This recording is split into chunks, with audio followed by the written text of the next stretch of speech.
Čaute ľudia, vítajte pri prvom videu tejto série, kde vám vlastne ukážem celú zbierku, či už Xbox 360-kových hier, konzolí alebo PlayStationových, potom v ďalších videách. Ja som osobne začal s tým Xbox 360, lebo hry sa mi opakujú, to som ich prešiel a neviem, či tu budú dlho, takže preto ich ešte ukážem, kým ich mám. Ospravedlňujem sa dopredu za to, že budem nejako fuflať a mumlať, lebo som chorý z klímy a toto video už točím. Pripravujem asi tak týždeň, dva a stále mi to neprechádza, takže to budem musieť natočiť takto. No, takže sa pozrieme na to, čo tu mám. Ja osobne vlastním Xbox 360 v prvej kráse a mal som predtým aj Xbox Fat, lebo sú vlastne tri verzie. Jedna je Fat verzia, druhá je S verzia, čo je slimková, a potom je Ečko. Čo sa týka všetkých týchto verzií, tak Ečko je jedno z najspoľahlivejších. Tam pri tých Fatkách odchádzalo asi všetko. Reálne, ak máš doma Fatko a neodišlo ti niečo na tom Fatku, tak ti čoskoro odíde. Aby som tak úplne nezahodil niekde do Voidu, tak sú aj zberateľské verzie týchto konzol, napríklad je to Star Wars verzia alebo Gears of War verzia, ktoré sú strašne že pekné. Tam samozrejme pozerať, v akom stave je krabica, v akom stave sú joysticky, či sú to originál joysticky, lebo som videl napríklad, že boli Star Wars verzie tých fetiek, mal to zabalené všetko, ale proste presvedčal ľudí, že biely ovládač je originál k tomu, popri tom je tam taký ten zlatý. Takže táto Ečka je vlastne táto časť toho, ako je vlastne tá mechanika, tak je vlastne taká lesklá a môžeš tam vlastne pozrieť na tom, že či dáš škrabance, no to je dosť náchylné na tie škrabance, že aj keď sa staráš fakt, že o ňu veľmi pekne, že si ju šanuješ a tak ďalej, tak proste ako na to dávaš buď ovládač alebo niečo, tak to rado sa to poškrabe. Pravím, Ečko áno, Fatko nie. Čo sa týka ovládačov, ten ovládač sa mi proste drží dobre, je to o zvyku. Som síce viac naklonený na ten PlayStation a tak ďalej, ale pri dlhom hraní ma reálne, neviem či to je mojimi rukami alebo mnou, neviem, ma dosť bolia akože prsty, ne? Že keď proste to hrám, tak na PlayStation máš tie prsty proste tak vzadu. Tu je to také, vydržím dlhšie hrať na Xboxe niečo ako na PlayStation. Takže čo sa týka hier, ktoré ešte ukážem, tak proste plnosť tých hier mi vlastne už odišlo, buď som ich predal, alebo som ich dohral, nepotreboval som, posunul som ich ďalej. Mám to v takejto muničnej krabici, tu som tiež inak našiel niekde na burze. Túto muničnú bedňu som vlastne kúpil na burze, hlavne kvôli tomu, že som hrával Daisy a nejako mi kompletne drbal na hlavu už z toho. Ona bola prázdna a ja som to nechcel mať niekde proste v kartónovej krabici. No, máme to tu, zoberieme to asi od toho najhoršieho reálne a k tomu mám rovno aj príbeh. A dal som to tak dokopy, to dokopy akože aj patrí, lebo to je proste normálne, že jedna z najdebilnejších, akože zároveň najlepších hier. Oceňujem normálne ľudí, ktorí dokážu hrať tieto hry. Je to NHL a FIFA. Tieto tituly by normálne mali zakázať. Celú túto časť tejto ruky som si roztrhol tým, že som zlomil v rukách ovládač od nervov z týchto hier. A ešte nenávidím normálne to hrať proti niekomu, kto to vie hrať. Nenávidím takýchto zmrdov, čo proste ťa zavolajú, poď zahráme FIFU, ja to neviem hrať a toto a potom 36-0 v prvom poločase, vieš. Ak to niekoho zaujíma, FIFA 15, NHL 14, za mňa asi najlepšie na ovládanie, hral som aj tie novšie na novších konzoliach. Viem, ak si nejaký hráč FIFA a NHL hier, tak kľudne mi daj vedieť, že ktorá je práve pre teba lepšia a prečo. Potom tu máme NHL 13, FIFU 16 v nejakom neoriginálnom obale, FIFA 15, zase FIFA 14 a NHL Legacy Edition. Need for Speed Rivals, závodovka, Dead Rising 1 a Dead Rising 2. Nie som si istý, či som toto hral alebo nehral, fakt si nepamätám, možno ešte dávno.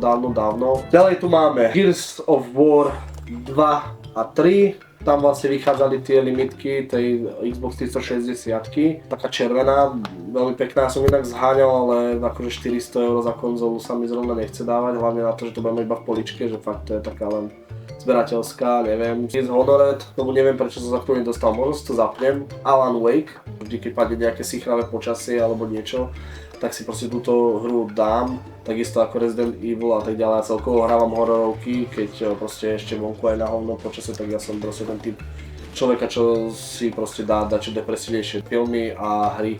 Red Dead Redemption. Mám tu síce tú Undead Nightmare verziu, ľudia to zháňajú, je to dosť drahé, inak táto verzia, ja mám vlastne s mapou, áno, mám to aj s tou mapou, ale samozrejme by som chcel strašne zahrať Red Dead Redemption 1 a 2, lebo fakt, doteraz som to nehral a neviem ani vlastne prečo som sa k tomu nedostal.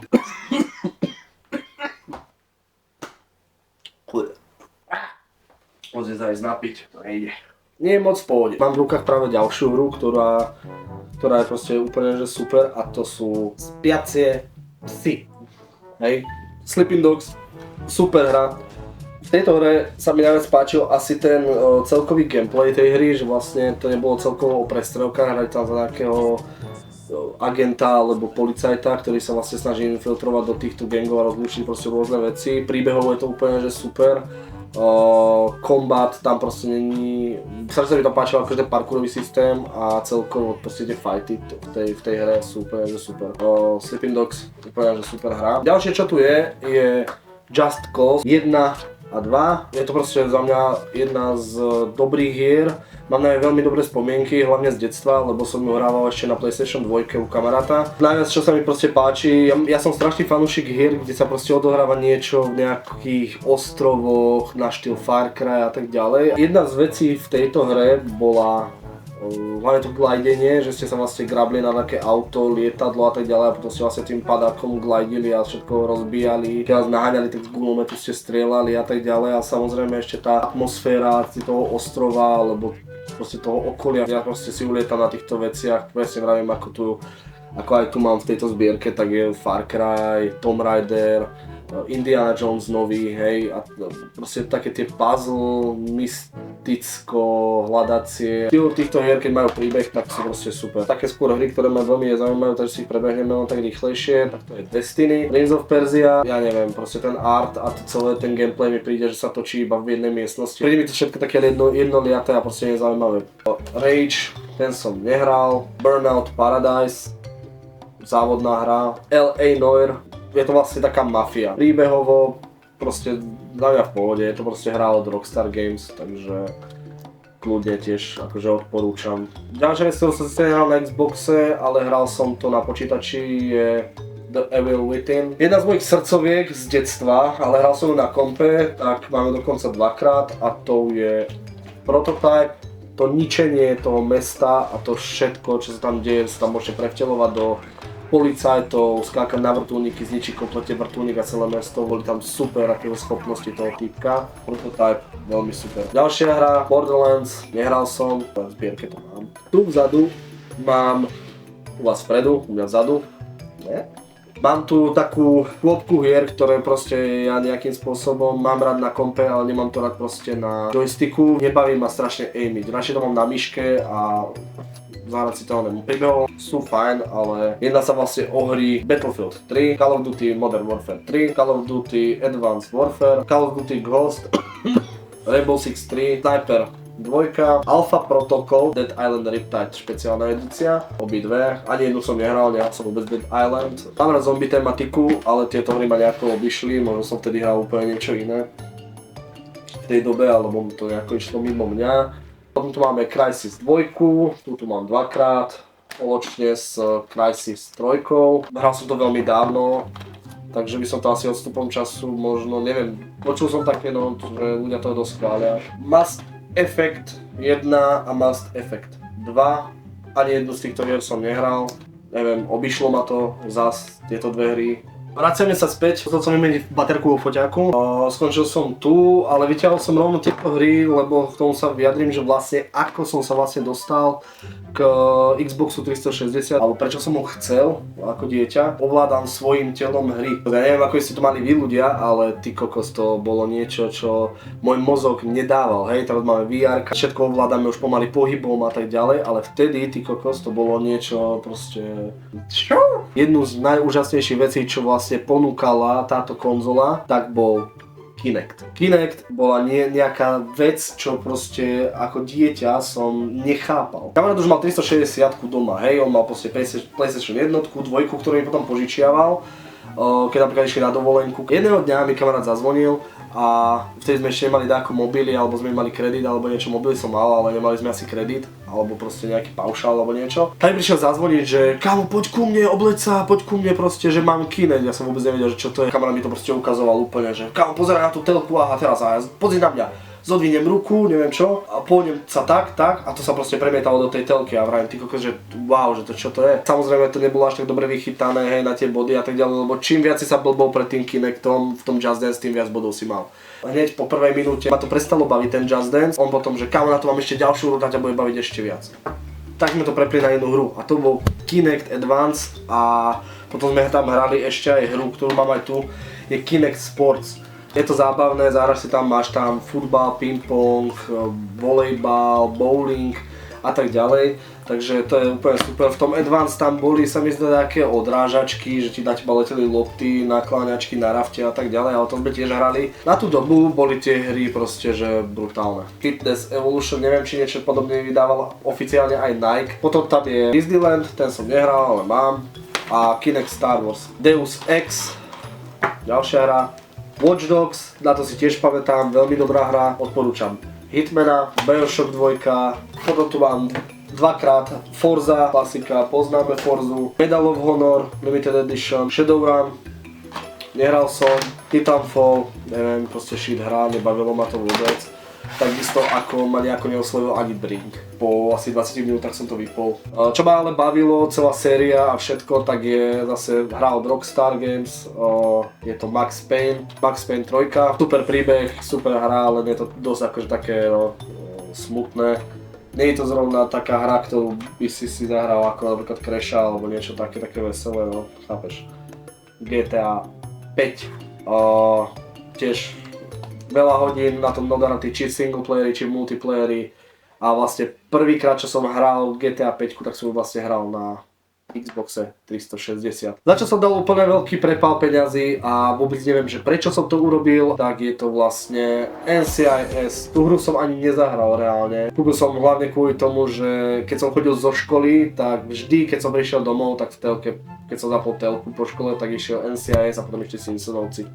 Takže NCIS v mojej zbierke. Séria hier, ktoré proste, že fakt mám rád, ale už nie tie novšie, lebo sú proste dokola o tom istom. Far Cry, 1, 2, 3, 4, úplne super, ďalej som to nehral. Milujem hry, kde je tento terén, kde je proste to strieľanie, aj keď nemám rád strieľačky a tak ďalej, to strieľať celkom dosť, hlavne tých sidequestoch a tak ďalej. Ale tu ma to proste príbehovo bavilo a bolo to niečo proste také iné, je to hlavne open world sa dá povedať, takže tak. Ďalšia hra síce nie je tento Tomb Raider, Lara Croft Tomb Raider Legend, hral som ju, zahral som to, proste je to dobrá hra, čo ti poviem viac, hej, Lara Croft. Ďalej tu máme Lego Marvel, nie som absolútne fanúšikom Marvelu, ale som fanúšikom Lego hier, milujem Lego hry. Čiže to Star Wars, či to bol Indiana Jones, či to bol Harry Potter asi najviac. Lego hry sú funny, ale Lego Marvel som nehral. Jedna z najväčších exkluzivitiek práve pre Xbox 360 je hra Halo. Ja osobne ju tu mám vo vydaniach Halo Reach, ODST, neviem ako sa to vyslovuje.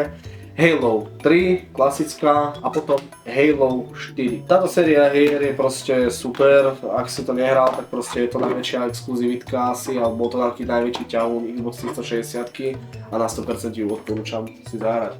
Aspoň minimálne trojku sa mi zdá, teraz neviem ani ktorý to bol, Reach bol dobrý a trojka sa mi zdá, ale nie som si, tak to ešte sa niekedy napíšem. Posledná vec, ktorá nám tu dostala, je séria hier Assassin's Creed. Ja osobne ju tu mám vo verziách Assassin's Creed 1, alebo Assassin's Creed len, Assassin's Creed 2, Assassin's Creed 3, Assassin's Creed Brotherhood a za mňa asi najlepšia verzia je trojka a Brotherhood. Neviem, ak si fanúšik Assassinov, tak mi daj prosím ťa vedieť do komentáru, že ktorá je práve tvoja a prečo. No, sme na konci videa, hádam sa vám video páčilo, snažil som sa to nejako opísať, aj keď proste k niektorým hrám sa fakt, že neviem ani vyjadriť, alebo tak, ale každopádne, ak sa ti tvorba takýchto videí páči a chcel by si napríklad vidieť zbierku hier a konzol, alebo otváranie zásielok, či videovlogy s blšákov, tak kľudne zanechaj like, koment a vidíme sa. Zatiaľ, čau.